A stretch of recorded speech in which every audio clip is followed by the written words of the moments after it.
Hello, everyone, and welcome to the Good Love Podcast, a Good Love Project production with your friendly neighborhood sex geek and good lover, Katrina Boots Rainsong. Here at the GLP, we strive for informed, enthusiastic consent, so this is your content warning. The Good Love Podcast is a sex and relationship education podcast directed to adult listeners. We offer playful, powerful, and positive education on sexuality, pleasure, kink, sexual health and wellness, and a slew of other grown and sexy topics. If you find any of these topics objectionable, you're welcome to skip an episode or even the whole show. If you're under 18, we recommend heading over to scarletine.com for all youth-focused sex ed needs. Now, if you're an enthusiastic yes, get comfy and enjoy the show.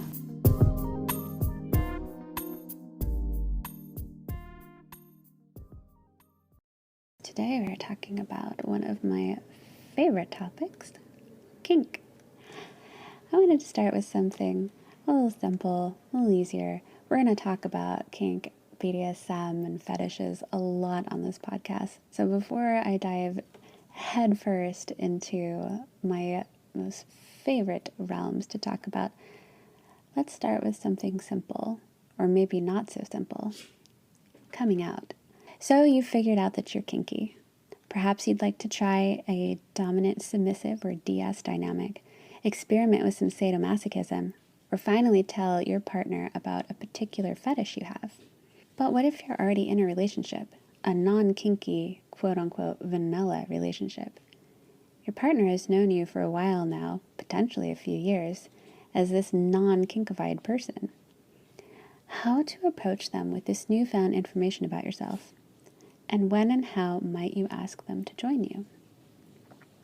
The first step, coming out, can be really scary. I'm just going to put it out right away. If you're feeling anxious, it's okay, especially if you're in a long-term relationship. We tend to feel we know our partners really well, and a change like this can be shocking. It can even feel like a threat to the current relationship status quo. But it can also sometimes feel like a breath of fresh air, a spark, or something exciting and new. So here are my top 10 tips on how to introduce a new element into an existing relationship.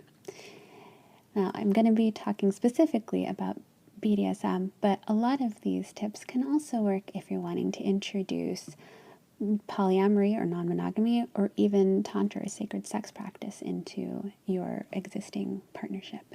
First, know thyself. What do you want, and why do you want it? What is it about DS or puppy play or bondage that calls to you?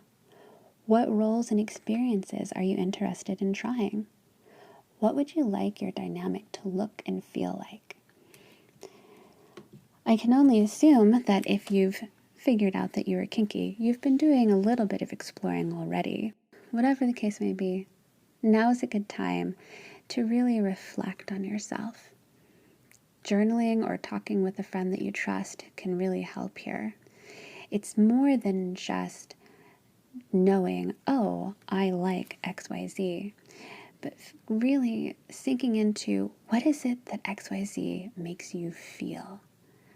What is it that you love about it? Next, do some research. So as I mentioned before, maybe you've been enjoying some BDSM-themed erotica or some pornographic films. It's great for revving your engine, but it doesn't tell you how the car runs or what to do if you get a flat tire. Look into some educational resources. There are many kink education websites, books, and podcasts available. You're listening to one right now. Personal blogs of other people living the lifestyle are great because you can see their real-life, real-time experiences, their emotions, and how they process them. Set a time to talk.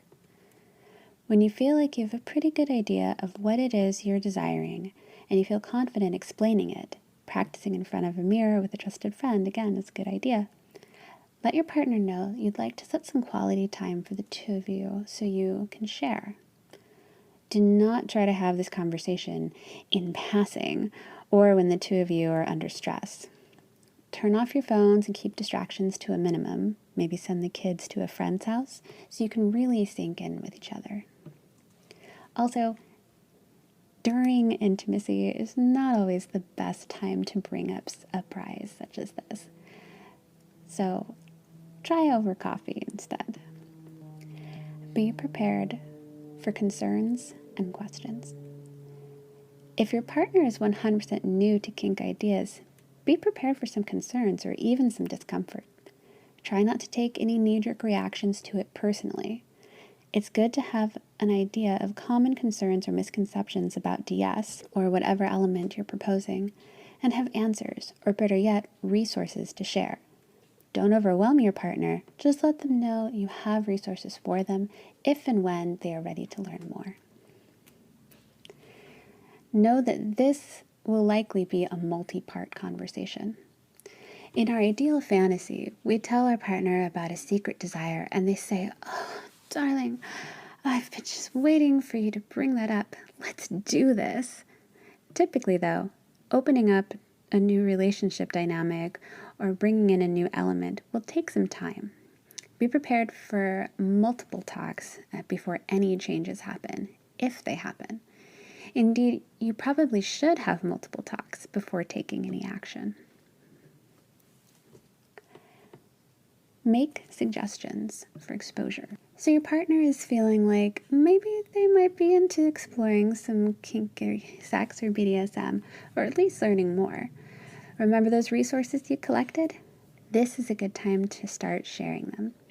If you know your partner's learning style, use it and offer them an article to read, an educational, non-graphic video to watch, and I mean, maybe find something on YouTube, not Pornhub, or a podcast to listen to. Offering to read or listen with them can create fun conversations and engagement, but also remember to respect if they request their own space for learning. Negotiate boundaries. Congratulations! Your partner is down with giving kink the old college try. Sit down together and get clear on some boundaries. Are you looking for something 24/7 or just in the bedroom? What titles or honorifics do you like? Will there be a symbol of the dynamic like collars or rings? What are your safe words? What activities are going to be involved in this dynamic? What roles do you want to take? Will they be static or changeable? Maybe you both want to switch. What are your expectations? What are your hopes and fantasies? And also remember, ask them, of all these questions, what are theirs? Start small. Before you run out and buy parchment and quill for your new slave contract and stock up on leather clothes and dog collars, scale it back and take some baby steps. Pick one activity or one type of power control exchange to work with first. Maybe it starts with the sub keeping a to-do list that they can show their dom every day. Perhaps it's the dominant partner picking out the submissive partner's clothing for the day, or the submissive having to ask permission for special treats like junk food, staying up late, or having an orgasm. Remember, you must learn to walk before you can run, especially if you're in bound heels. Consider setting goals. This may look like the dominant helping the submissive with productivity or the sub taking on more domestic duties. Perhaps you're both interested in impact play and want to work up to playing with the specific items like paddles or single tails.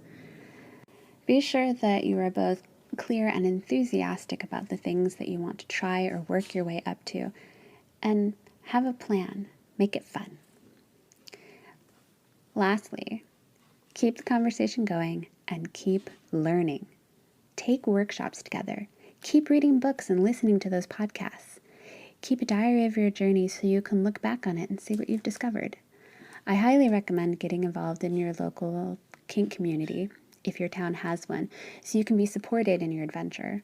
Or if you live in a space that doesn't have a local BDSM learning space or community dungeon, there are plenty of online resources as well where one can talk to other kinksters, get ideas, and feel supported. Have you gone through the process of coming out to a partner as kinky? What steps did you take and how did it work out for you? Are you looking for support in opening your relationship to a new element or embracing a new practice for yourself? I love hearing from you all, so feel free to send questions, comments, and stories to info@goodloveproject.com.